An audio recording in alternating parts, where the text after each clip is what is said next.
Township Board of Supervisors, November 26th meeting. All please rise for the Pledge of Allegiance. I pledge allegiance to the flag of the United States of America and to the republic for which it stands, one nation, under God, indivisible, with liberty and justice for all. Folks, welcome. I'd like to have you here as always. As usual, please, if you could silence them and other devices during this meeting. And an announcement that audience members may be audio or video recorded by third parties, as this is a public meeting. We'll move on to number 4 on the agenda, discussion and possible approval of a final land development plan for 19,480 square foot mosque and 7,000 square foot activity building for the Islamic Society of Chester County at 1001 Pottstown Pike. Who do we have here for this? Sir, how are you this evening? Good. Luke Alberto here on behalf of the Islamic Society. This project has been in the works for about 5 years, and I'm finally ready to go forward with this. I think we've satisfied all the comments in the municipal review letters. We have all of the third-party permitting. If there's any questions, we have representatives of the Islamic Society in the audience here that can answer them. We can answer any legal questions you try. So with that, we're looking, the Planning Commission unanimously recommended approval of this final land development plan at its meeting either last week or the week before, and we're asking the board to approve the final land development plan. Mr. Craig, any comments? The plan has been reviewed by the Planning Commission and myself. It has been through several revisions. The applicant did change engineers in midstream, which quite frankly was a huge improvement. The parking requirements of the ordinance have been exceeded and are, we believe, adequate for the existing demand, and the stormwater and screening requirements have been met. And the Planning Commission did recommend unanimously that the project be approved. Mr. Purnell. Was there a traffic impact study? Yes, there was. And how it worked? Regarding what? How bad it was, how good it was. The Islamic Society will have no discernible impact upon the traffic on Pottstown Pike. Okay. That's what I need. Any other questions from the board? Maybe we should approve. Well, I have a question. Okay. So I'm not sure if I should direct this to you, Mr. Craig, or to you, Mr. Craig, because you just mentioned something that municipal authorities have signed off on it. Hopefully those are. My question is, the County of Chester did make some recommendations in terms of things they would like, or were recommending that the township pursue. And I'm just wondering, have we gone through this list, and do you feel that we satisfactorily responded to them? Yes, we did take all of those comments into account, and all have been addressed in the plan. And also, please keep in mind that the plan that those comments addressed were the original plan by a different engineer, which was substantially different from the final plan. So the parking issues and the screening issues and what you mentioned were all adequately resolved in those code requirements. Okay, thank you. So I have a motion from Mr. Purnell to approve. Do I have a second? Second. We have a second from Mr. Meekum. Any public comment? Dr. White.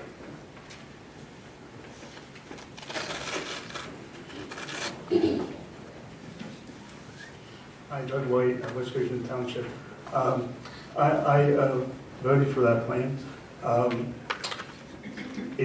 And I agree with Rick Craig. It follows all the township ordinances, and he has done his due diligence and really looking at everything.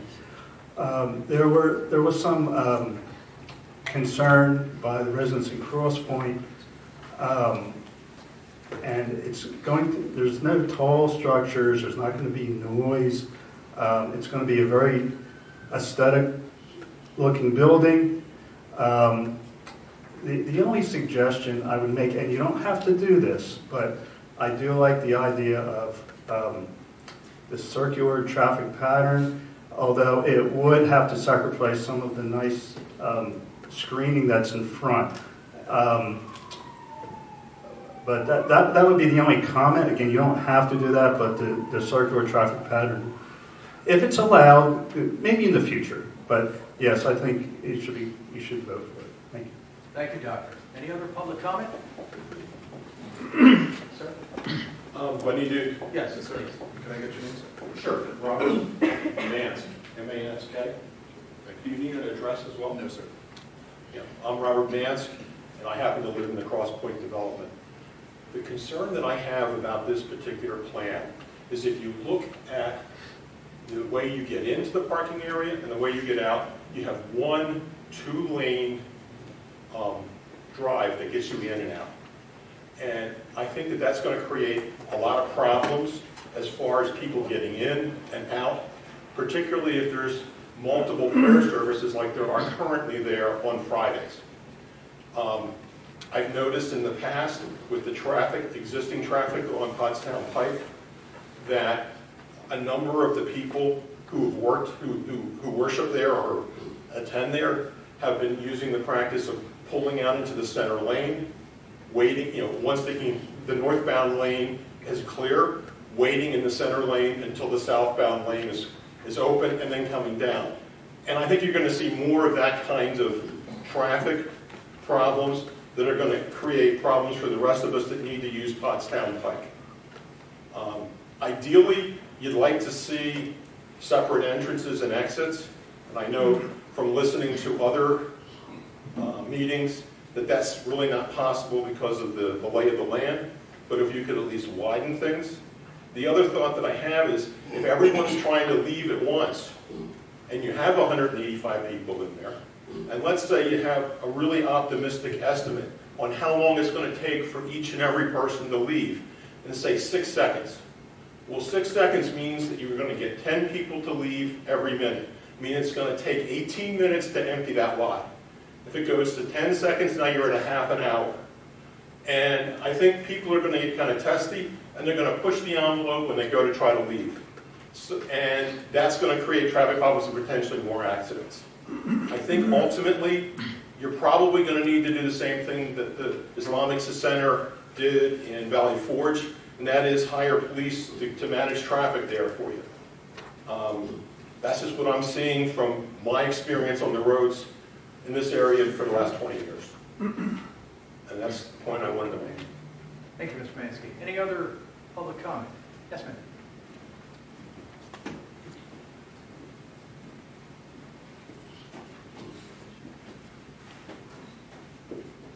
My name is Susan Sharks. I had a question and a comment, and they both relate to the point number 14 on the planning commission letter, which refers to the fact that the eastern portion of the site is located within the core habitat of Fern Hill Serpentine Barrens Natural Heritage Area. It was recommended that the Pennsylvania Department of Conservation and Natural Resources and the Natural Heritage Program be contacted for further information on this matter, and I wanted to find out if that had been done and to what extent that affected the design and any protections for the small part of this Serpentine Barrens, which is, however, globally rare habitat that supports rare, threatened, and endangered species. First of all, none of the Serpentine Barrens itself is located within this project site, and secondly, there is no development whatsoever on the eastern part of the site. So that comment is not really applicable to the land development project.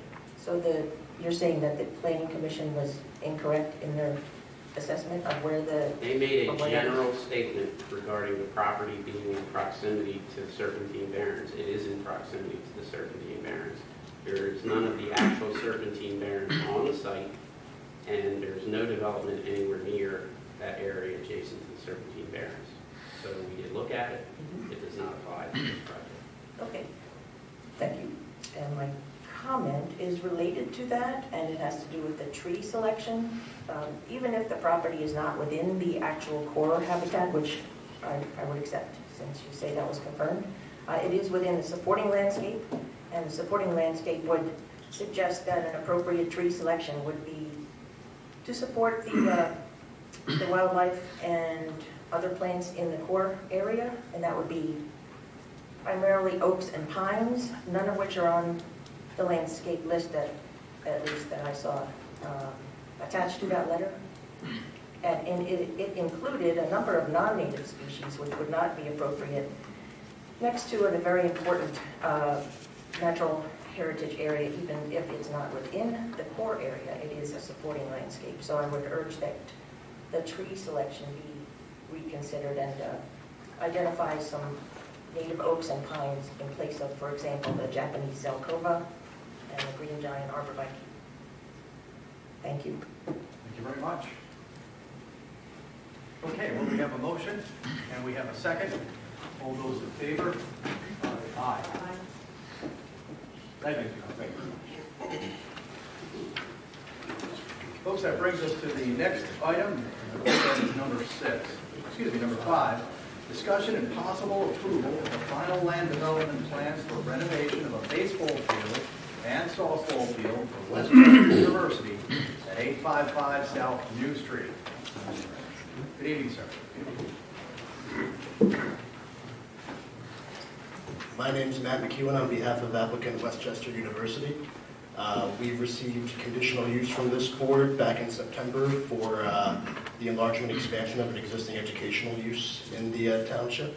And at their last meeting, the Planning Commission voted to recommend that this board approve the preliminary/final land use development plan for it. We have our engineer, Michael Joyce from Remington and Vernick, that's right, here who can guide you through any design and engineering questions should you have them. And with that, I'll hand it back over to the board to ask any questions that they might have of Mr. Joyce. Thank you, sir. Mr. Craig, do you have anything to add? This is a pretty simple project. The ball fields already exist, and this is simply a renovation to meet NCAA current safety criteria for the dugouts and the bleachers. And we're also, I believe, adding a scoreboard. The changes to the dugouts and the bleachers do add impervious surface, which requires additional stormwater management. That has been designed with 2 infiltration beds in these areas here, both of which discharge to the creek here as the sheet flow that goes over the site now currently does. So it's a pretty minimal change. There's no traffic impacts because the site's been a ball field for a large number of years.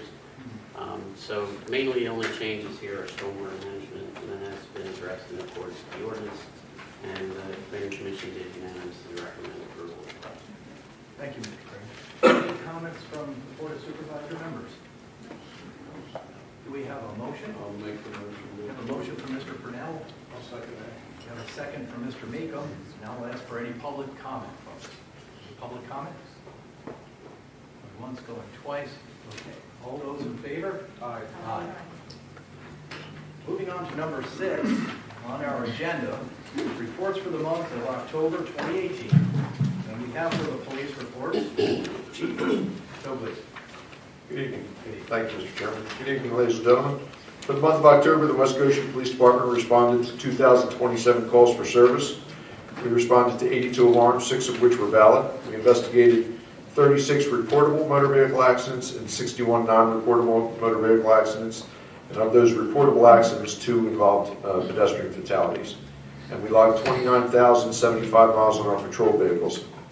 Among other locations, selective enforcement has been active on Grove Road, Longview Drive, North New Street, Pennsylvania Avenue, Pomona Hill Drive, Sylvan Lane, and South New Street.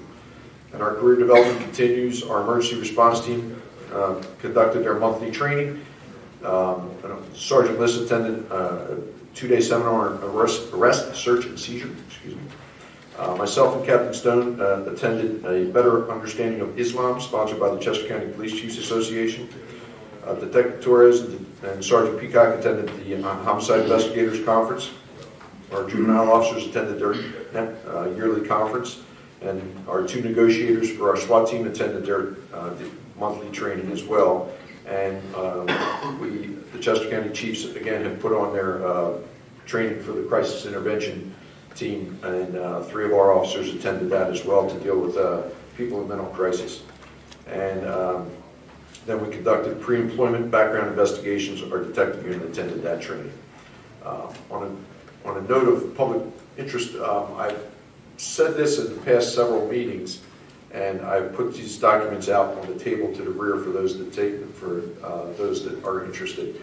I'm asking people to sign up for readychesco.org and for the Smart 911 system. readychesco.org is a service put on by the Chester County Department of Emergency Services, and you can get an email, cell phone text, goes to your pagers, whatever the case may be with regard to any crisis situations, for evacuations, for things of that nature.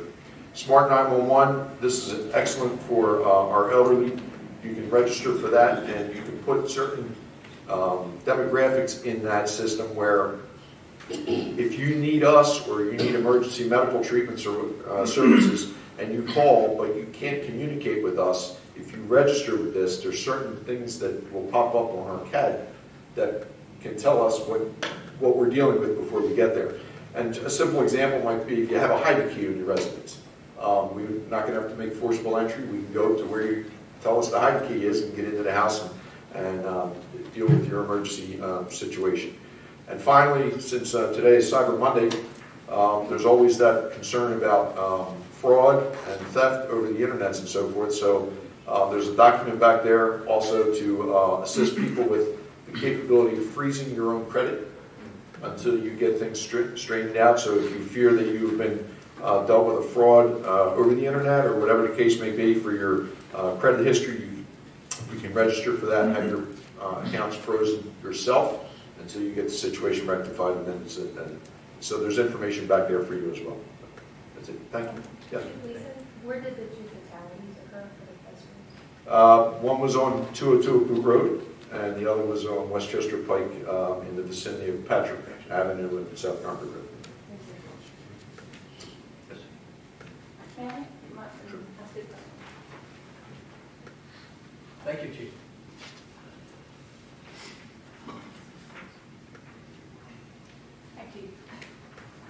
Hi, Marty Swart, and I just would like Chief Gleason to confirm the validity of a solicitation. I was ready to get my checkbook out here, but it said my contribution is not tax deductible. So I went on the PA Secretary of State website, and it just shows that the Police Officers Association, the status was canceled, that articles of dissolution were filed on June 20th, 2014. So just something that I just wanted to make sure that if I choose to make this donation, that it goes to where it's supposed to go. And maybe if you could speak to the Police Officers Association, what those funds are used for, that would be great. Thank you. Okay. Oh, I'm sorry. I think we were asking a question. Okay. Number one, I can't personally speak to this because I am not a member of this. This is the union. And now my understanding is this is a letter drive that started about 4 years ago. It is a legitimate letter drive. I know that they do donations throughout the year for crime victim centers and nonprofits throughout the course of the year. But to what the other funds are used for, I can't answer that. You would have to contact the president of the union. Great, thank you. Thank you, Chief. Yes, sir.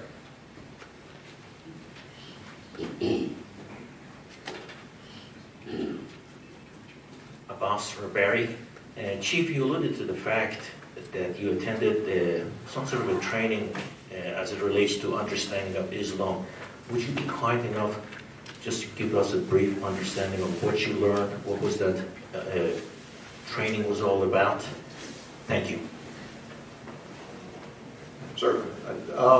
The gentleman that put on the training was the executive director for the Islamic Society of Chester County, Abdul Mugiz.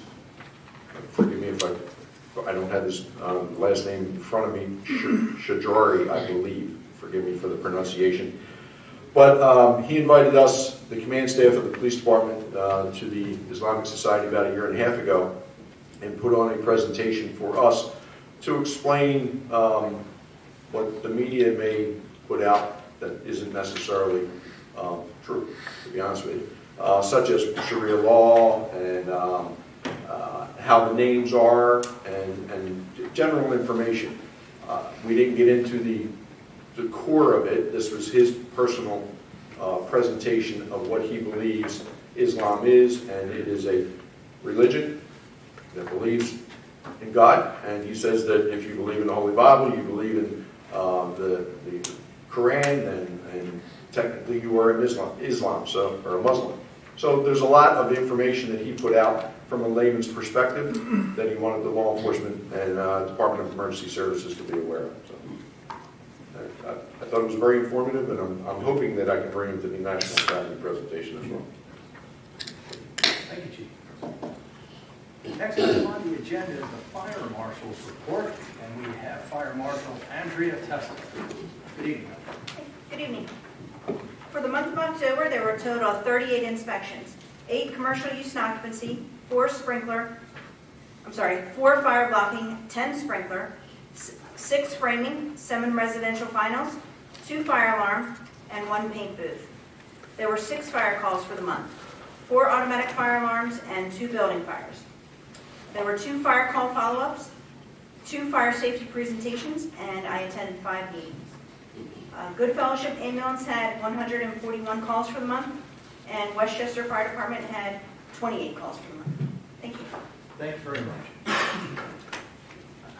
Next item on the agenda is the building officials report presented by building official John Beswick. Good evening, John. Good evening.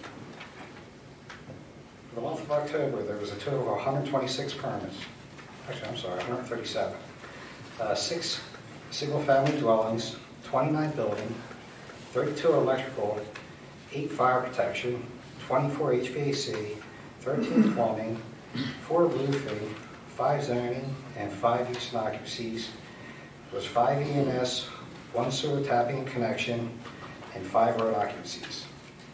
The estimated cost of construction was $2,468,948.82, and the permit fees were $33,798.76. Thank you. Thank you, sir. Okay, folks, number 7 is the next item on our agenda, and is the Board of Supervisors announcements. I will start to my left with Ms. Lasoda. I have no announcements. I have no announcements either. Got one. Folks, if you could please spread the word, we're having a Christmas breakfast with Santa. We have it every year. It's December 15th. The Parks and Recreation folks really work hard every year to make a really nice event for the whole family and the children. It is at Timothy's, December 15th at 10 a.m. So if you could please spread the word. I think that'll be on the website. Oh, yeah, it's already on. It's already on. Thank you, Casey. It's a great event, and I hope to see you all out there. Thank you. Mr. B. Change. Nothing for Mr. Purnell. Okay. That will bring us to number 8 on the agenda, and that will be the Township Manager's announcements. Mr. Casey Lalonde. Yes, good evening, everyone. I have 4 announcements tonight. First, we have an executive session tonight to discuss potential litigation. Second, we have 2 curbside leaf collection pickups. Remember to place your leaves in craft paper bags. No plastic bags are accepted. Those are December 1st and December 15th. Please have your leaves out the Friday night before or by 6 a.m. Saturday morning. On December 4th at 6 p.m., a very large joint meeting will be occurring between the Board of Supervisors, the Township Planning Commission, Westchester Borough Council, and the Westchester Planning Commission on the proposed overlay for Westchester University. We'll have a public presentation by the planner that we have been working with for quite a long time to get the overlay ready. So it'll be a public informational session. We're also contacting the residents in the Roslyn area to get the word out for that meeting. Finally, we do have the sign ordinance on the agenda for discussion as number 17. However, with the time crunch with our late meeting in November and our next meeting not till December 18th, we have received an application. Mr. Colagreco is still here. The Woodlands of Greystone project. They are looking to install, entryway signage that will, if the board approves, we would need to amend the sign ordinance to allow the entry signage to go in. So if we can get authorization from the board, this will still wait till January to be approved, but at least we can start work on a proposed ordinance to get it in front of the board as soon as possible. And if you have any questions for Mr. Colabreca, he is here. But obviously you'll have plenty of opportunity to review it. Planning Commission has to see it. County Planning Commission has to see it before it even comes back before the board. So I'm seeking at least authorization to start that process. Is this the same sign that was in front of the planning commission already as proposed? Yes, it is. Yes. And that's good in there. Understood. What was the date on the university plan? December 4th, 6 p.m. At 6 p.m. 6 p.m. Correct. Yeah, we'll have both wings open and plenty of seating. What is an overlay? I don't know what that is. The current, and obviously Mr. Webb, go ahead. Mr. Zone, go ahead. So every area has its own zoning district. So an overlay creates let's call it a cloud over that district. It would basically, it's a tool that's used to, it's for the university's sake, it's a tool for them to be able to see where we are willing to allow them to expand and where the boundaries are going to stop.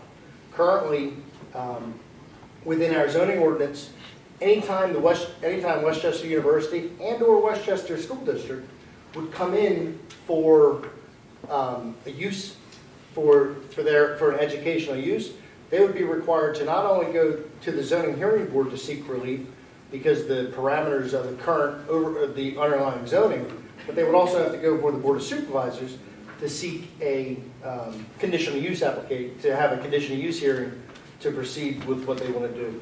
So basically, the overlay pretty much is a guidance for what additional uses will be allowed in that area. The underlying zoning will stay the same, so people who currently live in that area, your property will not be affected by the overlay. You will remain R3. And one of the concerns that led us to this project was to protect the residential areas from the slow creep of the expansion of the universities. And we've tried to come upon a resolution where you can look at it as a line in the sand. No further can they pass than that line. It gives them future knowledge as far as where they can expand, and it gives us security as far as that's as far as it goes. So I welcome you all to come along and attend this meeting. The board has been working on this for a long time, including members from the previous board. So please come. It's a big step forward, I think, in securing the quality of life of our township and also in cooperation with the surrounding entities, including the university and the borough. Please attend. Thank you. Any other questions? Mr. Long? Good. Okay. If the board is so disposed, may I get a first, second, and vote on at least proceeding with the Greystone sign amendment to separate? I would just like to hear a little bit about the sign that makes it different. Sure. Please. Sure. We did a brief, the color record on behalf of Greystone, we did a brief presentation to the planning commission. I don't want to take the board's time tonight because we'll be doing the exact same thing before you if this goes forward. Essentially, it establishes monument signage on Pottstown Pike and on Phoenixville Pike. You know, you've seen entries to the subdivision. It's very tastefully done. If any of you been by the Outwater subdivision, you've seen the same developer, similar signage. And we also provide, stone backing and place on the monument sign for the township park. The new township park would have a marker. We asked the school district if they wanted a space on the sign. They did not. But there may be other township amenities that you might want on the sign. It's really only at the entrance to the connector road on either location. Can I deal with the size? Is it permanent? Is it a permanent sign, first of all? Yes, it is. And is it changeable? No, it's not. Once it's set, it's there. It's not. You'll see letters that say Greystone on either side of the entrance at either end of the connector road. And then there'll be little plaques, as I said, for the Township Park or Robert Lambert Park or whatever you have back there. And on the Phoenixville Pike sign, there'd be one for Greystone Hall, because that obviously is remaining. We can get into more detail tonight if you'd like, but again, I didn't want to, I see you have a busy agenda. We have to go through the vetting process with the county, and then the Township Planning Commission seemed very amenable to it. I've seen it, it's very tastefully done and not intrusive or overwhelming to the landscape. Mr. Stewart, can you give us an idea what the size is, like how many feet by how many feet? Well, the maximum square footage of all the signs that could be on this is 90 square feet, which is very modest. It wraps around the intersection. It would like wrap around where Aram Avenue is now. Okay. You'd see one that wraps around one side, one that wraps around the other side. It's a stone facade background. The letters, I believe, are lit. They would be lit, but not. The light can't extend on the Pottstown pipe. It can't extend on the Phoenixville pipe. It faces the sign.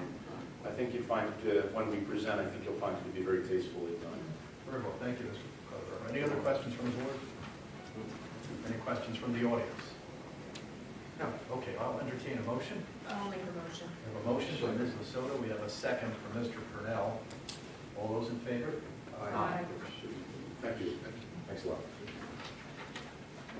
Next item on the agenda is the Township Engineer's stormwater announcement. We're in the process of preparing the necessary forms to accept the 2 grants that we recently received from the Mariner East 2 fines from DEP. So we're completing those forms with the assistance of our consulting firm, HRG, and it will be submitted back to DEP by December 7th. Wonderful. Thank you very much. Any questions? Great. Next item on the agenda is the zoning officer's announcements. Mr. Webb. Thank you, Mr. Chairman. 2 weeks ago, we had a zoning hearing for 613 Green Avenue. The zoning hearing board did grant that request to the resident. We do have 2 hearings coming up on December 11th at 7 p.m. here. The first is for zoning hearing board application 06 of 2018, the Emily Rose Bake Shop, which is located at 315 West Town Road, Suite 3. The applicant is requesting a special exception under section 84-38.A, paren 16, paren C, to allow for 10% retail sales within their facility. The space is currently 4,400 square feet. The applicant is requesting 350 square feet to be allowed to be retail. There are no parking issues with this request. Our zoning ordinance does allow for retail sales as an accessory use by a special exception. Therefore, they are going to the zoning hearing board. My recommendation to the board is we don't oppose this application, but I'll defer to the board as to whether they would like to take a position on this application. Any comment from the Board of Supervisors on that? Mr. Sander, any? None whatsoever. It's wise, zoning officer recommendation. The next hearing for that evening will be for the 21st Century Cyber Charter School, zoning hearing board application 07 of 2018. The applicant has an agreement of sale on 1245 Rates Lane and is currently in their due diligence period. The applicant has filed an appeal from the zoning officer's determination and is seeking a variance to allow for an educational use within the I-1 zoning district. The applicant proposes this as offices and no formal education or student interaction will take place at the facility. No library or athletic fields are proposed. The purpose of my denial for this use was, A, we don't allow educational uses within the I districts, and we wanted to remain consistent with how we treat Westchester University and the Westchester School District. Because even if they come in for small maintenance facility, it still triggers a conditional use. In my opinion, based on speaking with the applicant's counsel, there will be no impact. It will be like a traditional office setting. My personal feeling is that we don't take a position on this application. There are currently, there is a Chester Brook Academy, does have a facility there in the area currently, and they also said there's another charter school there, and I said, well, those were before my time, so I couldn't tell them how they ended up there. But That will also be heard on the 11th. So if the board wishes to take a position on that application. One thing I'd ask you to check, I know that area at 1245 Wrights Lane, in the back there is a big field, and somebody's been on a dirt track situation back there. Is that a formal situation, or is somebody just playing? I think someone's just playing. They have no intentions of doing anything outside the building. Because that would then be a police matter to follow. Okay, thank you. Any questions from the board? Any questions from the audience?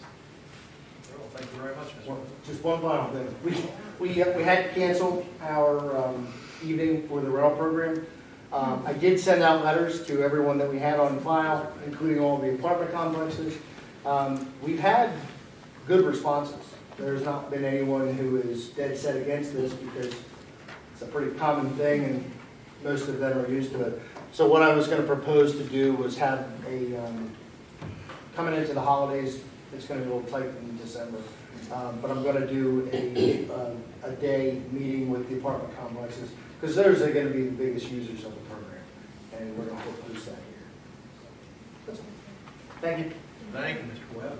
Okay, folks, moving on to number 11 is the approval of the Board of Supervisors meeting minutes of October 16th, 2018 and November 1st, 2018.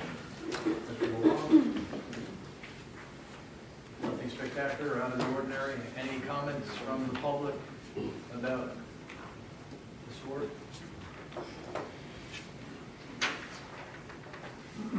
Hi, good evening. Thank you again. I would ask that the November 1st minutes not be approved. I believe there are a number of amendments that need to be made. It is not listed in there. There was an executive session held that evening, and that is not notated in the minutes. Mr. Murphy was here, and he discussed the EPA lawsuit settlement, and that is not notated in the minutes. The start time was 7:20, not 7 o'clock.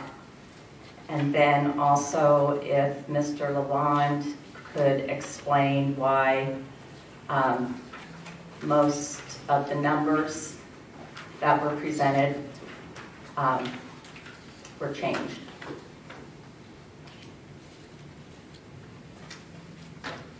So for instance, he said there would be a almost $2.1 million deficit in the general fund, but if you look at the minutes, those figures were changed to reflect now there's a $48,000 surplus. So, November 1st minutes? yeah. I have them right here. It says $2.1 million. Do you all see that? We have a deficit. 2.119924. Yeah. I have Board of Supervisors meeting minutes November 1st, 2018. This is what I printed out today. And these numbers, these figures do not match what was presented on November 1st. What did you print those out from? What was the source? The township website. Well, That's the minutes. check it out. See, what I have in front of me doesn't have it. I didn't print it out from the township website either, but I'm not doubting what you're saying. But Yeah, so what I'm saying is basically I printed out last month before I came to the meeting the budget that was presented.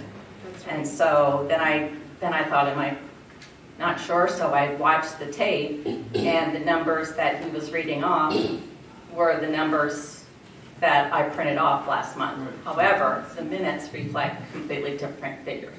So I would ask that the November 1st meeting minutes not be The board is approved. approving what's in front of you, not what you printed off tonight. So they show $2.1 million deficits. Did you already post packet that has the revised money, information last week? Monday. Are you sure you did what you just referred to, which is a surplus of about $45,000? That's in the new budget, so. That's what I'm wondering if that's what you have used is the old one. We did make changes between that. We had a final budget committee meeting. Right. I haven't been looking at the minutes because I think many months ago I said, I'm going to pick my battles and I'm not going to talk about the minutes anymore. But But because, specifically speaking to your statement that it was $2.1 million deficit. right, And now it's showing a 40, I don't have it right in front of me, but general funds. $48,000 or $45,000 surplus. I think I have the solution. I Okay. believe the embedded, and Gene, you can correct me, I believe the embedded information is somehow linked to our spreadsheets. Probably. That's what most likely it is. But the November 1 meeting minutes that you have in front of you are correct, Yes. Right. that you have printed. Yeah. Individually, folks have been working on the budget, making different assessments. So this is, as Casey said, I think what we have in front of us is correct and accurate. So, all right, do the minutes say that the meeting started at 7 or 7:20? Because it started, that was the one that started quite late because you were in an executive session. That's right. And I think the minutes should reflect the actual start time. I don't care about Also, there was an executive session, so I think that needs to be reflected in the minutes. that. Well, it didn't happen at the meeting, so it can't, Mr. Sandy. They can ratify the executive session tonight. That's correct. So if someone would like to ratify the meeting, executive session, from the first, I'll make the motion to for potential We litigation. have a motion to ratify the executive session. Second, all those in favor? Aye. But this, It'll be in tonight's minutes. Yeah. We can't say something happened at a meeting that didn't happen. Because these are minutes of exactly what no, happened. on the November 1st meeting, you But, had but an no, but no one made that announcement during the meeting, so it can't be reflected in the minutes. Yeah, I watched the video. Mr. Pielli said, "My apologies. I apologize for starting this meeting late. Okay. Thank you for your patience. Okay. We were in an executive session regarding personnel matters." I There did you make go. that statement. You're correct, Mark. Okay. I mean, I'll make a motion to approve the minutes with the amendments that you just suggested I have no as problem. far as the executive session, as far as Mr. Murphy and his presentation, and the start time at 7:20. And now, as far as the numbers changed, though, I think we explained that. So, I'll make a motion to approve the minutes on those amendments. Do I have a second on that? I'll amend my motion to include. And Mr. Purnell is amending his motion to approve that. Do we have a second? I second. A second from Ms. Duntebeck. All those in favor? Aye. So would you just kindly just direct me where I could find a copy of what you're actually approving? Because what you have on the website is... I think, Margie, it's your copy that you had from the last meeting. You had the budget numbers from last meeting. I printed this out today. I just looked I'm at... talking about what you had in your notebook. Yes. That's what we're looking at. Right. Okay. All right, great. Thank you. Mm.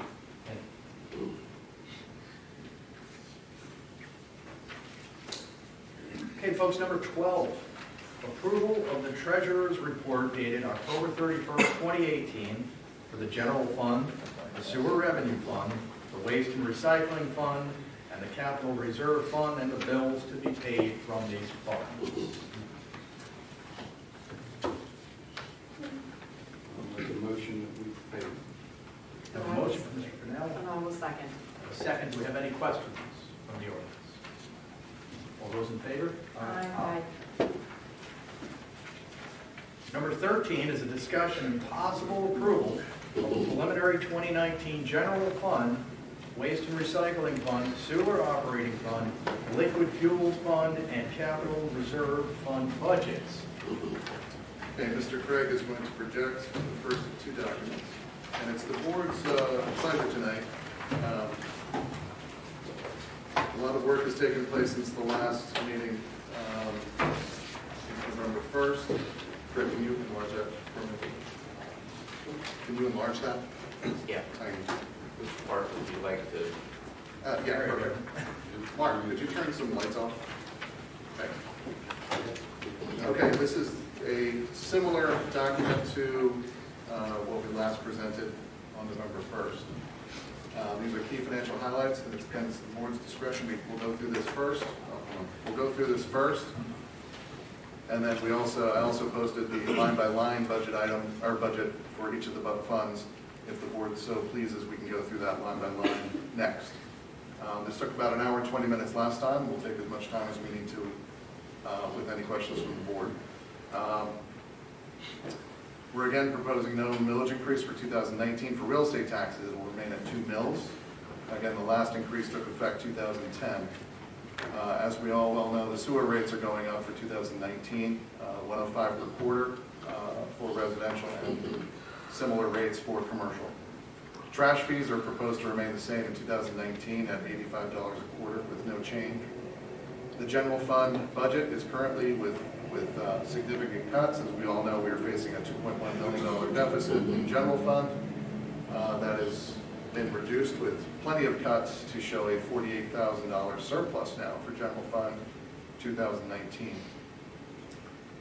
Our proposed medical insurance premiums are increasing about 1.5%, which I would still state we've had about 4 or 5 years of 0% increases. It's a very good number still. Dental increase is about 6%, life insurance increase is about 6%. The overall salary and wage increase, that is total dollars. It doesn't mean we're all getting 7.2% increases. That is because of the several new positions. Those additional personnel requests, police, 1 new police officer full-time. Finance department, 1 new full-time accountant, 1 intern. Administration / GIS, Geographic Information Technician, 1 intern.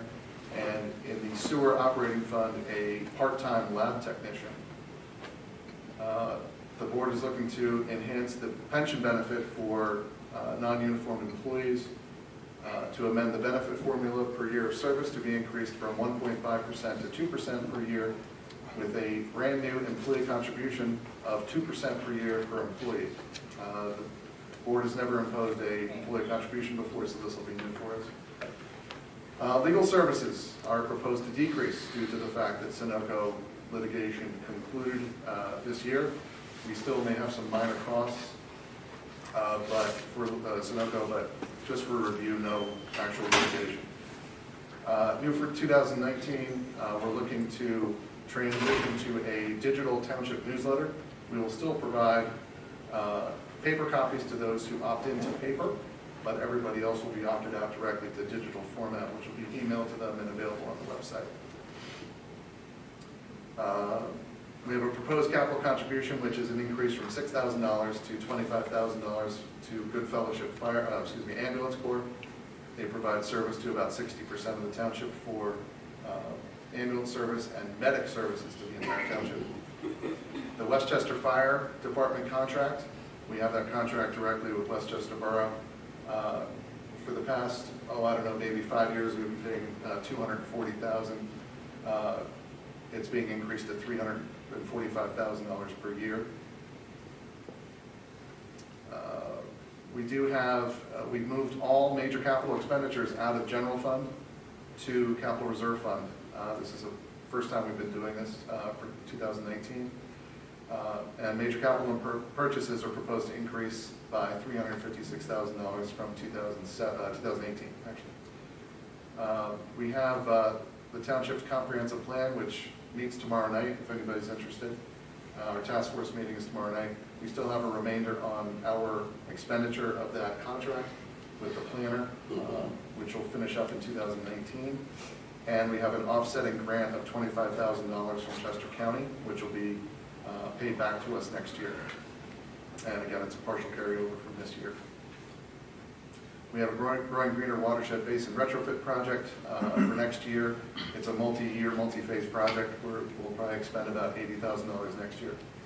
And finally, the Route 3 adaptive signal controls.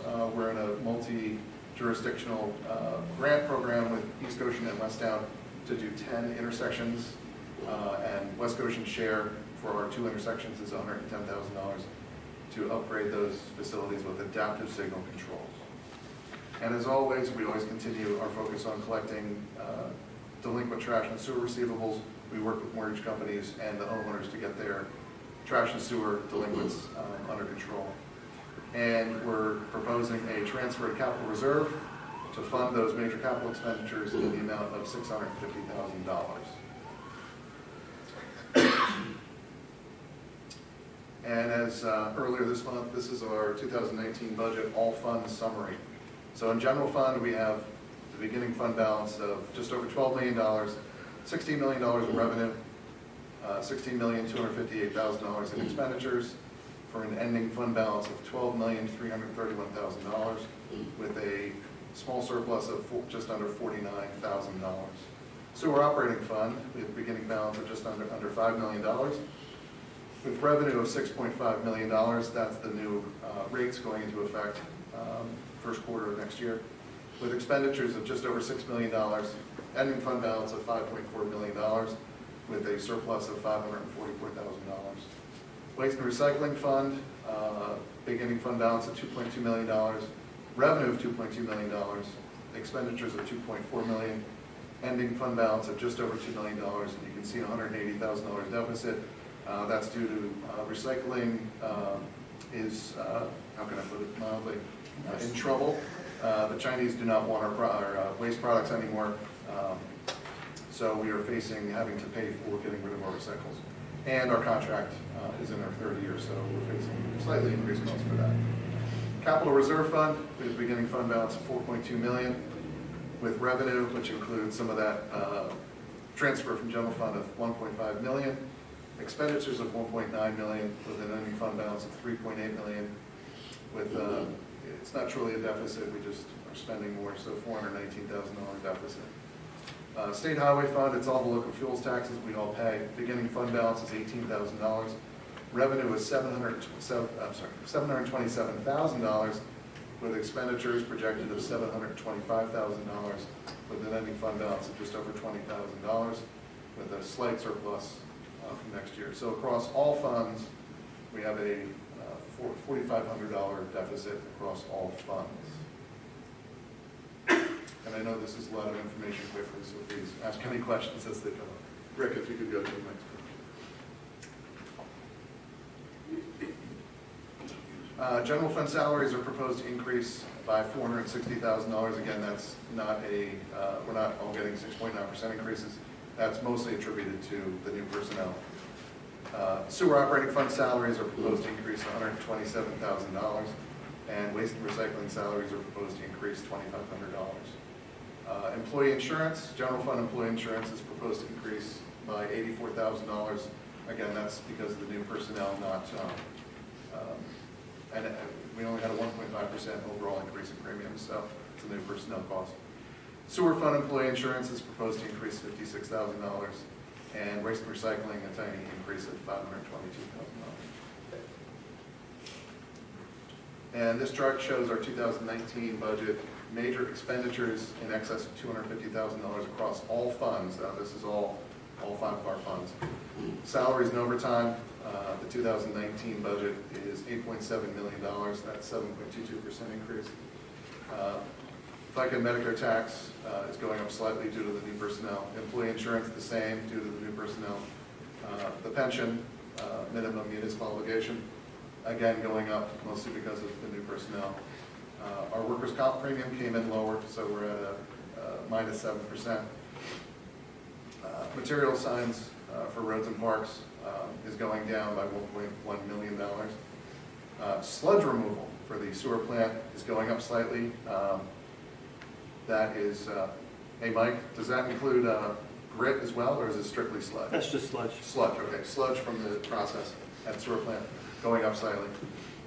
Legal and professional services, again, we're done with Sunoco, so we're targeting 24% decrease. Property and liability insurance is going up by 7%. Utilities is going up 3%, which is a modest increase. Contracted collection and disposal, again, this is the waste and recycling contract, is going up by just under 3% for next year. Tipping fees, we've been paying about $500,000 since I've been here. We don't see a reduction in that. Those are the fees we pay to the landfill for trash collection.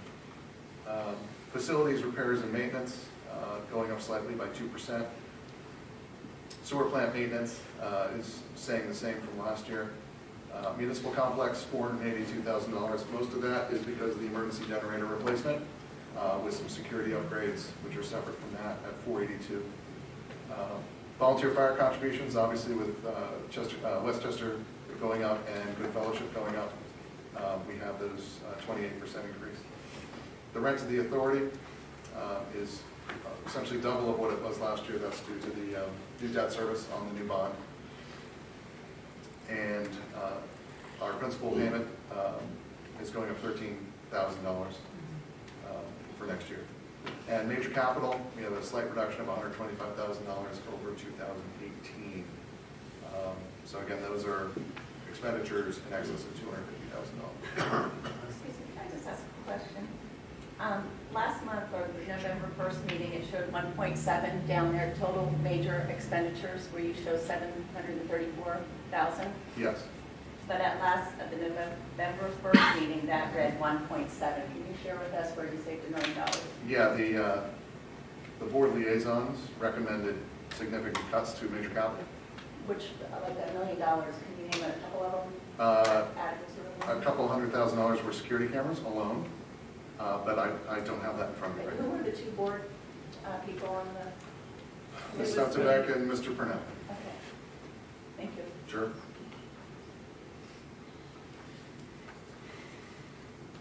And then, I'm sorry, back, but we're talking millions of dollars here. On the interfund transfers, the previous Well, page? all the major capital was to be put into capital reserve from general fund. So when you cut all of those expenditures, then the transfer goes down significantly. So we're only proposing moving over $650,000 or And then the $630,000. salaries and overtime, it was 10.4% November 1st, and you cut quite a bit then? Most of the new personnel was cut from the budget for next year. Okay, 2019, this is just general fund.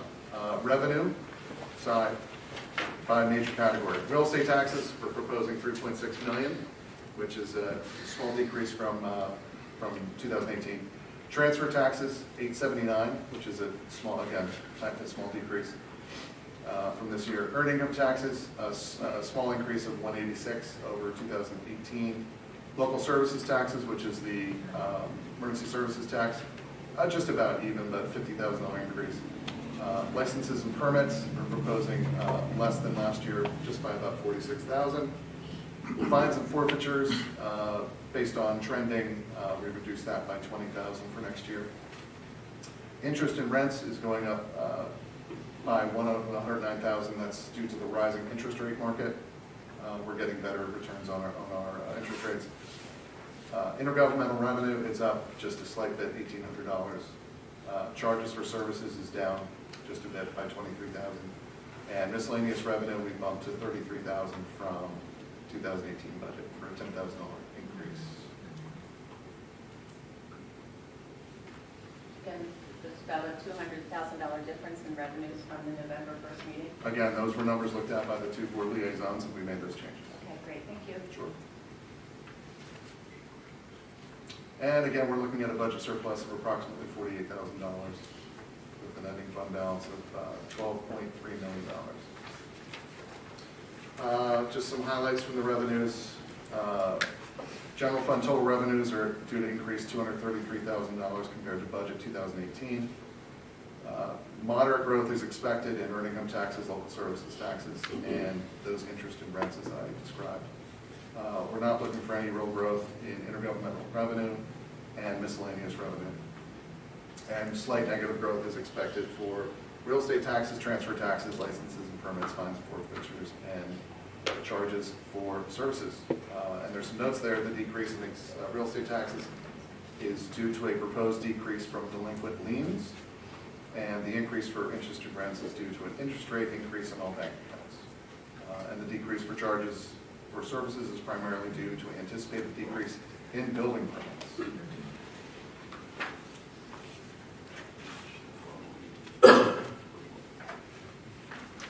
Okay, general fund 2019 budget.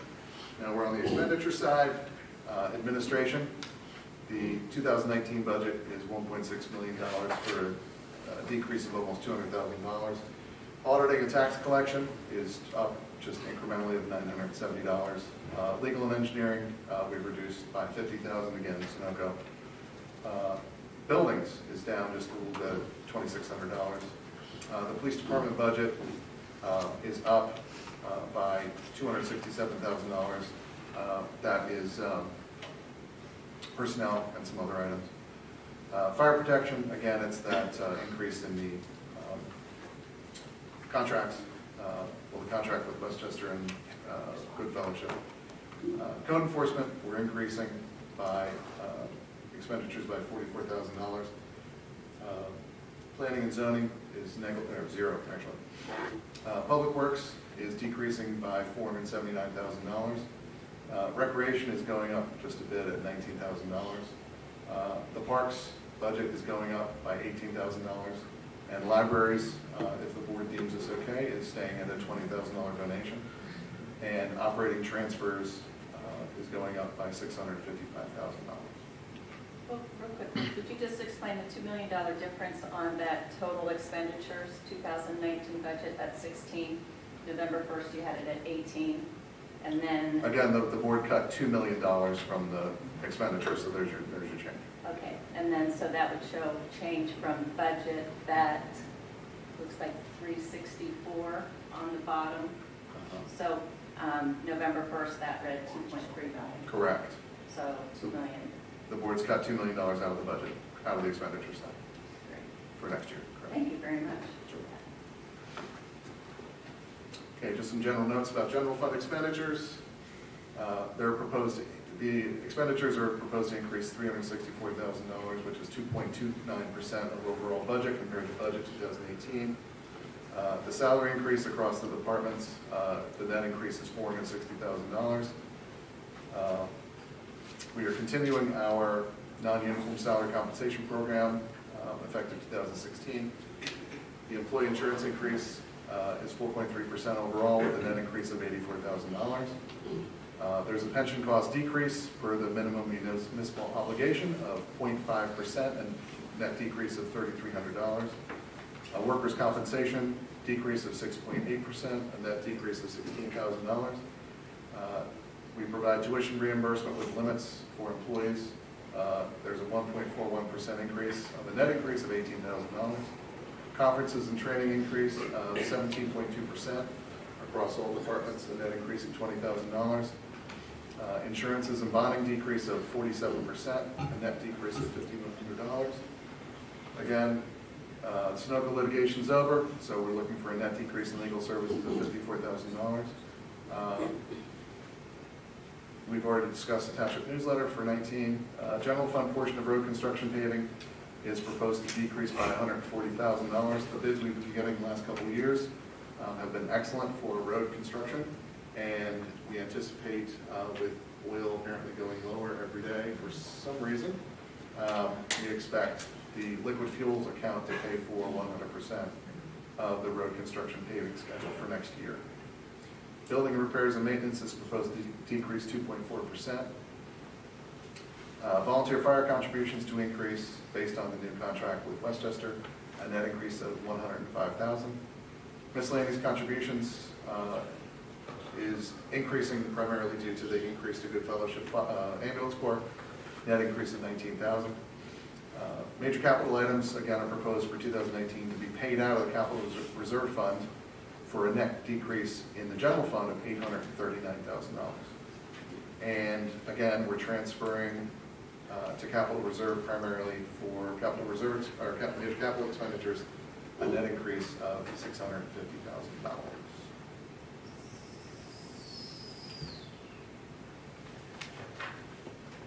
Sewer fund summary. This is the sewer operating fund. The proposed 2019 sewer fund budget projects a budgetary surplus of approximately $544,000 with an ending fund balance of approximately $5.4 million. Total revenues are proposed to increase $1.8 million over the 2018 budget. This increase is primarily due to the new commercial and residential quarterly sewer rates. Total expenditures are proposed to increase $1.1 million over the 2018 budget. That is primarily due to the new bond.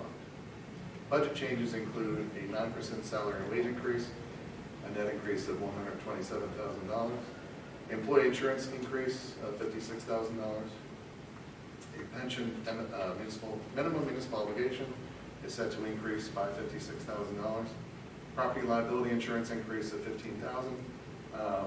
Due to the new system, we have a chemicals use increase of $20,000. Excuse me, due to that increased chemical use, we have more sludge, that has to be removed, dried and removed, and sent to the landfill for a net increase of $40,000. And the rent to the authority net increase over 2018 is $605,000 to pay for the bond. Major capital for 2019 includes a new tank truck and truck number 309 replacements for a net increase of $182,500.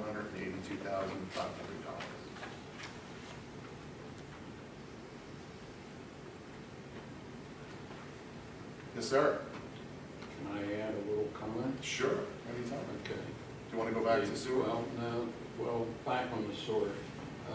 Just as an additional information, you mentioned a couple of times that that was due to the bond. It wasn't actually due to the bond, it was due to the bond that was issued for all the improvements in the sewer plant and all the maintenance, really upgrades that were done in the sewer plant. That is correct. Absolutely. Absolutely. Thank you. Okay, the 2019 Waste and Recycling Fund summary. The proposed 2019 Waste Recycling Fund budget projects a budgetary deficit of approximately $180,000 with an ending fund balance of just over $2 million. Total revenues are proposed to increase $40,000 over the 2018 budget. This increase is mostly due to increased interest earnings and our annual performance grant that we received from the state. Total expenditures are proposed to increase $159,000 over the 2018 budget. Those budgetary changes include a 3.5% salary and wage increase, a net increase of $2,500, employee insurance, an increase of $522. Recycling returns, as I said before, are dismal. We're having to pay to get rid of our recycling, but philosophically, obviously, it's better than that going into the landfill. So a net increase of that expense by $116 for next year. And contracted collections with the hauler Republic, we're in the third year of a 3-year contract. It's going up 3% to about $45,000. And the last thing, other recycling expense decrease is and the board may want to put this back in the budget, but we can talk about that. In 2018, we expended money to install our 4 bus stop trash receptacles. If you want to put that back in the budget, we could obviously, that's your discretion. So that's a decrease from last year, but you could put 4 or 8 in for next year and put it back in the budget. That's completely your discretion.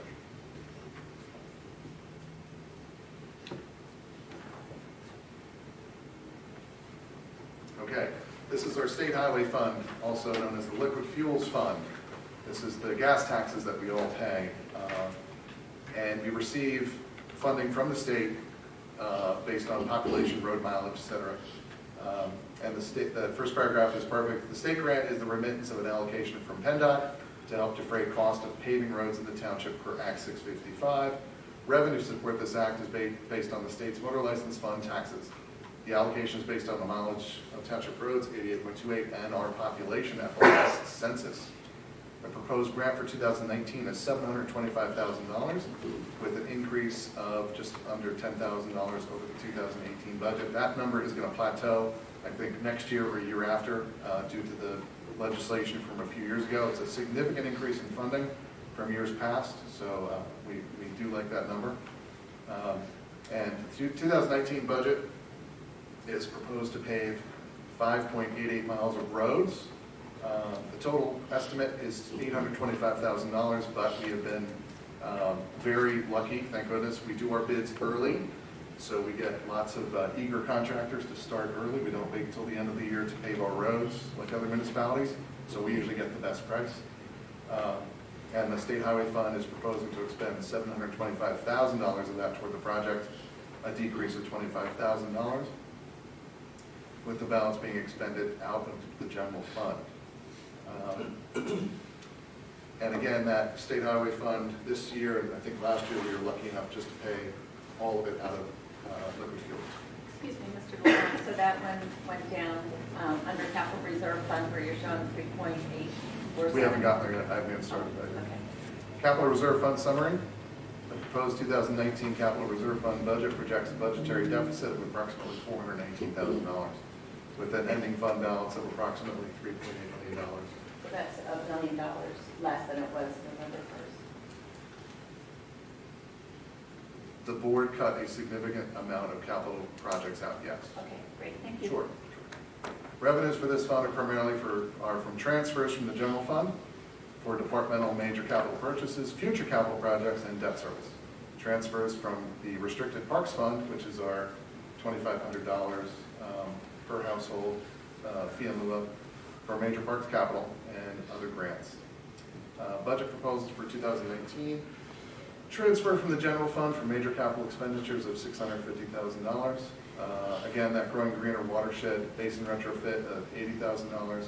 The Route 3 adaptive signal controls project is a carryover from, I think, 2017. PennDOT's finally going to construction on that, so it should be done next year for an expenditure of $110. We always budget traffic signal battery backups, and we always budget for, if we get requests to check intersections for signals, to do studies to retime the signals based on complaints from motorists. The major capital proposed for 2019, we had our budget meeting, I guess, October 23rd. We went into this into great detail. And this amount is reimbursed by the transfer from the general fund in part. We have 2 pool car replacements for administration, a 3D scanner in engineering to replace the current total station, and Rick, our total station had a major issue? Yeah. Okay. So replacement is highly recommended at $30,000. The municipal complex, again, the big item is the replacement of the 20-year-old generator, which does not run the elevators and heating and cooling, so this is an upgrade for a generator. We have security panel replacements for the police building. Those are running 20 years old, and it's a multi-year process to replace those security panels for the security system.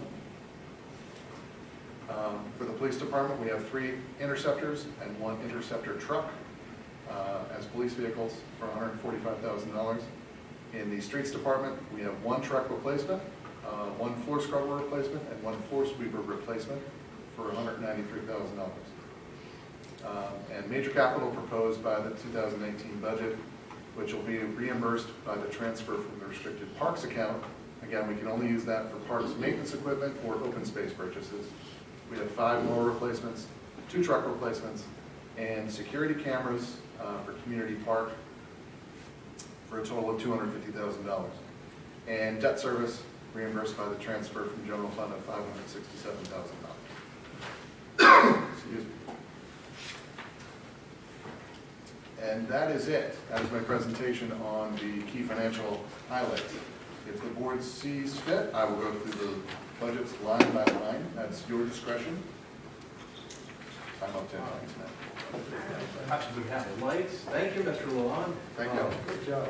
I want to say first, I would like to thank Ms. Duntebeck and Mr. Purnell for being the budget liaisons for the board. In the past 3 years that I've been involved in this process, this has been by far the most inclusive and interactive. Everybody on the board contributed and did their homework individually, coming up with different perspectives. What a great job by Jen and the finance gang guiding us along the way.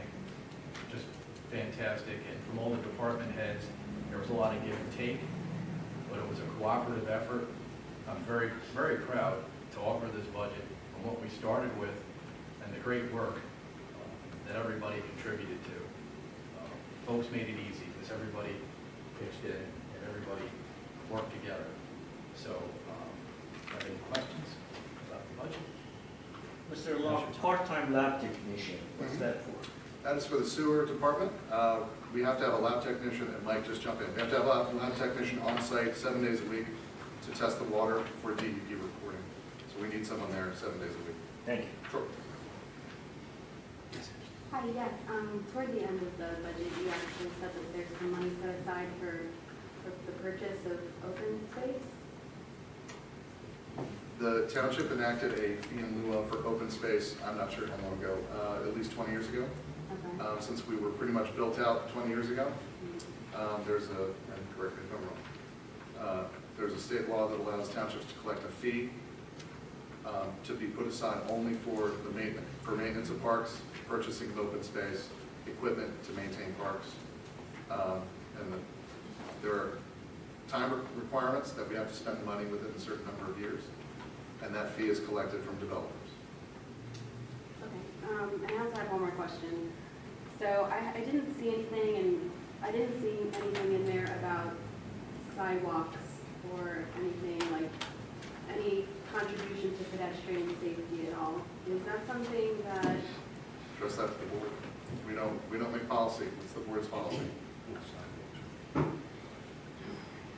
I guess I'm asking because we put out the survey, and I'm thinking back to what the residents were actually saying is their number one concern. And I'm looking at the budget for next year, and their number one concern from the survey was traffic and pedestrian safety, bicycle access. I just wanted to know if there's something in the budget that's going to address those issues.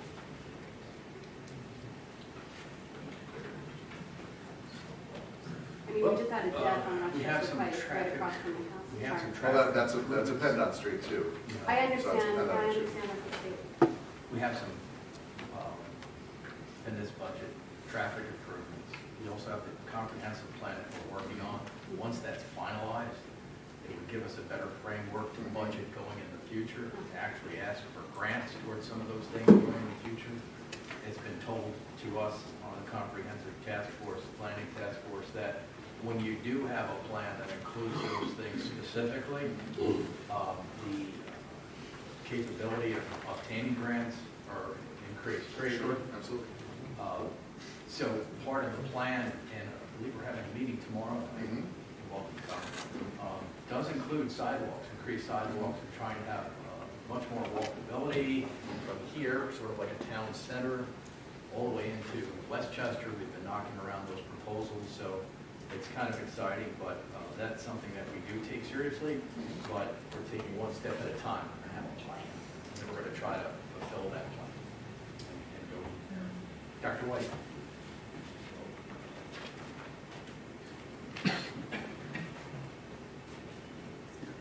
Hey, good evening, Doug White, West Goshen Township. I'd like to thank the Board of Supervisors for finding some savings in the budget. For Ashley's comments, I know all too well about pedestrian safety. And we can't force places like ShopRite to put the bollards up, although we try. But that's a good point. Okay. Where we can put sidewalks practically and pay for them, we should do that and think about the bollards too. Also, as far as, okay, so Casey, the information you're showing tonight is obviously different from what we saw on November 1st. Okay, the electronic signs, were they? Both acts. Oh, okay. All right. And one of my comments was to see if we can get a little more mileage out of the ones we have, but if we can, we can. Or maybe we can get one this year. Okay, we'll figure that out. The floor scrubbers, they're replacements? Yes. Okay. So they're for janitorial and cleaning purposes? Essentially, our staff use them, our personnel use them, but they clean and scrub. Okay, so Our extensive floor. the cleaning service that we hire, do they use them at all? They don't have that kind of equipment. And these are large machines. They're real big mini sand bodies. Yeah. It's not something they could bring here. Okay. We use it on a twice-a-week basis at least, especially during winter operations. Right. Right. Okay. Well, if they're needed, they're needed. Sorry. And Chief, with all due respect, you had originally requested two new officers, and we settled on one. So the new officer is that for a future population increase, or is it just a workload efficiency? To enhance our school program. The school program. Yes.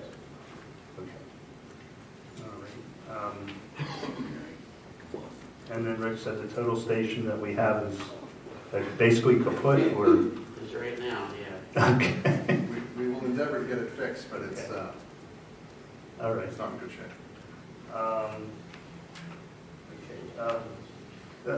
Just a real quick question, sorry. At the sewer plant, we're currently doing a chemical addition, enhanced chemical addition, to reduce the phosphorus level. And then we are planning on getting the COMAG system. And this might, maybe these questions have been asked and deliberated about, but can we just continue using enhanced chemical addition? Not with the settlement agreement with EPA. We need to go back to get to the even lower level. That they are requesting? Yeah. Oh, no, require. No, there's no requirement. It's an agreement. Okay.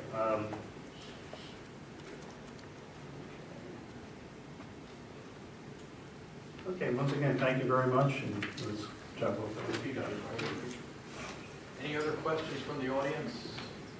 Ms. Ford?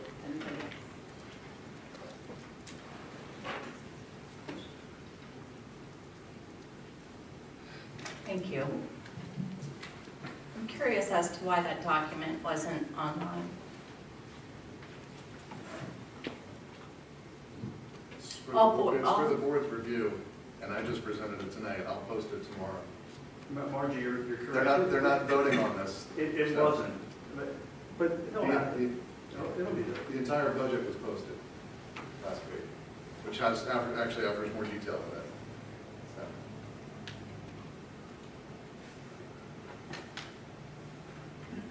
Board, I believe you directed the township manager earlier in the year to put all documents that were going to be included in the agenda for these meetings to be put online a day or two or whatever it was in advance.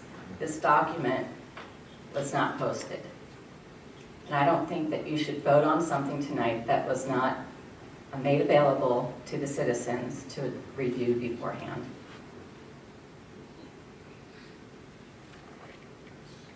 In addition, the line-by-line budget that was posted online, it includes 30 pages, but the total budget in its entirety is 44 pages.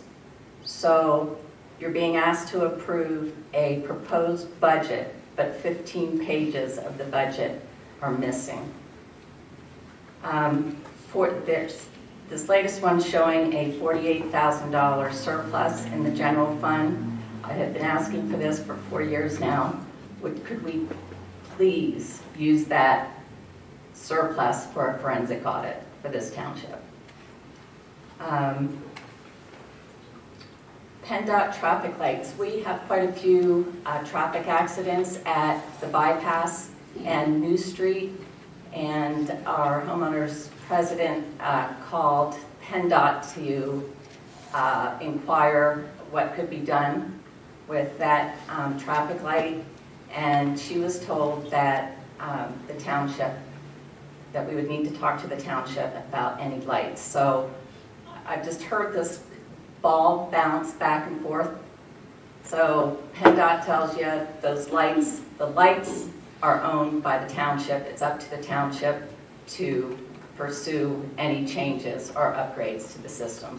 But now the township will say, that's PennDOT road, we don't have any control over that. So I'd really like to know, who's responsible for the safety of our residents, the residents passing, or the citizens passing through our township on these dangerous intersections.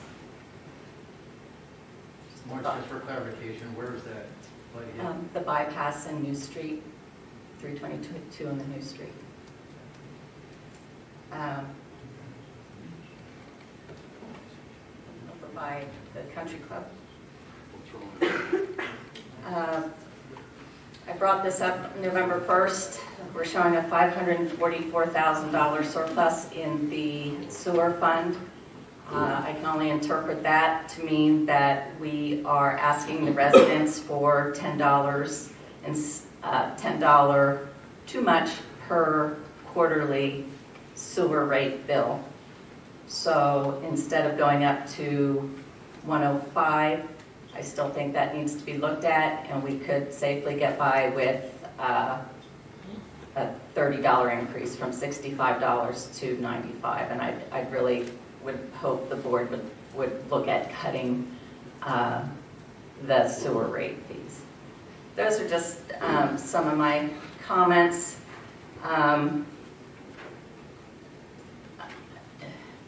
Can Mr. Purnell and Ms. Stuntebeck just let us, like, when did you meet to discuss this? And why aren't citizens included or notified of the meeting dates of the budget committee of this township that does not include citizens? So before we answer that, Mr. Sanders can jump in at any time. It wasn't a public meeting. There was no quorum. It was a task force that was appointed by the board to help with the different department heads who all had their budget requests in conjunction with the finance department. It was very much a whole team effort. We looked at the original budget that had a $2 million deficit. And we all collectively, individually, not together, keeping in mind the sunshine laws, gave our 2 cents, so to speak. Both Mr. Purnell and Robin were sort of at the head of that, collecting data. We came upon, after going through communications that way, a proposed budget, where instead of a $2 million deficit, we've got a $48,000 surplus, which I think you would be happy about. As far as the transparency, for issues like that, more than welcome to question that, but I can assure you that each and every one of us, well, most of us, work full-time, and that's the best we could do. And this is a multi-million-dollar budget, and we broke our backs over it. And I can't tell you honestly, as I said before, the 3 years I've been involved with it, I'm just floored by the effort that everybody put in and the understanding of the cooperation. Some people had to give a little, there was a give and take, not everybody got what they wanted. I'm just curious, but when, I know I stood up here and you allowed me a lot of time November 1st, but we have other residents that have ideas and concerns, and we sent surveys out to all the citizens for this comprehensive plan. We have a resident who's letting me know the results of that, and they're concerned about traffic safety. Why aren't the concerns of the citizens taken? Well, I think they are, but you know, we might have a difference of opinion as to whether or not we've done it to what you find acceptable, but believe me, all those are considered. Traffic safety is very important to us. As I explained before, we're working on a comprehensive plan, and we're going to try to fulfill that plan going forward. But first, let's get the plan. Okay. So you have 3 minutes already that passed, but I understand that you're upset about this not being posted on the website. I promise to look into that, and if it wasn't, my apologies. Any other questions that you might have, we're glad to entertain them. We're going to move on to the next person if anyone else has any questions regarding the budget. I would just like to, you know, here I go again. I spend probably 7,000 to 9,000 minutes every month researching and learning the finer details of this township. And once a month, you give me 3 minutes. I have so much information. My phone's actually on 5, honestly. I give you so much more than 3, and I always have. And that's the darn truth. Okay. To the point where people ask me why I give you so much time, because I want you to feel that you've been heard. Okay. But I think you've had your say. We've got a big budget to go through. Real quickly. Are you asking? No.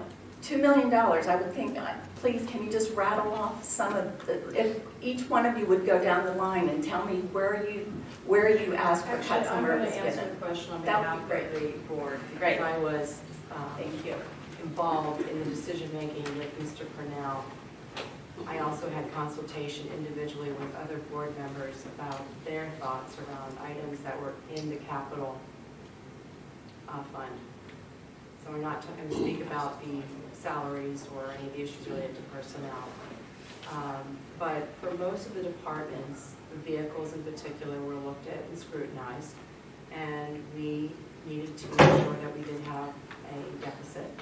And so we worked with individuals in those departments to say, what's your highest and best need right now? Because we're not going to be able to support this full budget. So we let them, as the experts on what their needs were, inform us what they needed as at the top of their list. And so, for example, in administration, one of the vehicles for $30,000 was excluded.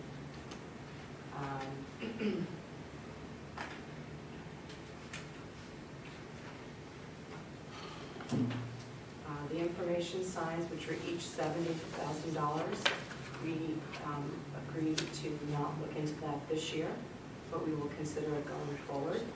So they were also excluded from the budget. $140,000 was removed between just those two signs.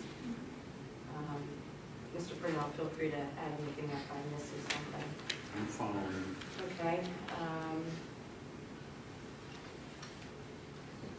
Within the roads department, they requested a hydraulic iron worker for $17,000, which we said wasn't something we could purchase this year.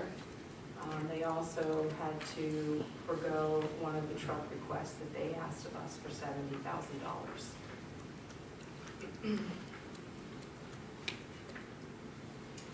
When it came to the security system request, which was for $80,000, and the number of cameras that are going to be placed in the parks, there was a significant reduction in that. And we reached out directly to the security officer or security director so that they could guide us in the appropriateness of which parts of the administration, police department, parks department would benefit mostly from us making an initial investment in security. And we have a plan to do that each year and hopefully obtain the type of equipment that we need over the next 4 to 5 years in total. So those are examples of capital that was evaluated from a cost perspective and the impact on the budget. I just know for 4 years, every year there's typos and clerical errors. Every year. And it's always explained away. Ms. Swart, we're sorry that was a typo. That was a clerical error. I didn't say anything about a typo. Everything Everything I just earlier said. on when I was talking about the minutes. Oh, things got transferred. Somebody's making those mistakes every year. And again, I sent you all an example of a forensic audit that was done for another township. I think there's a lot of useful information in there. And I'm sure for 4 years and $2,000 on a forensic audit is going to save us a whole lot more than what it would cost. And I think it would just be money well spent. And I would hope that the board would consider that. Thank you, Ms. Swart. Any other questions from the audience? Excuse me, first. Dr. White.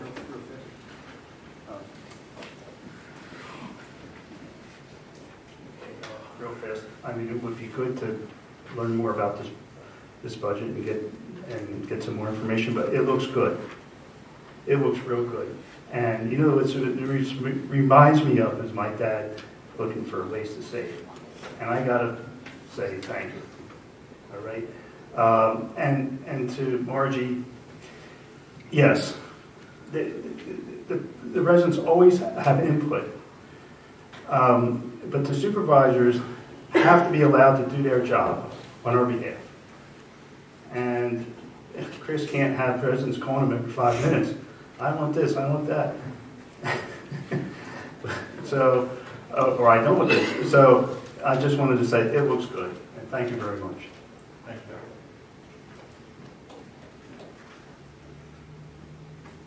So as there are no other questions from the floor, I would entertain a motion.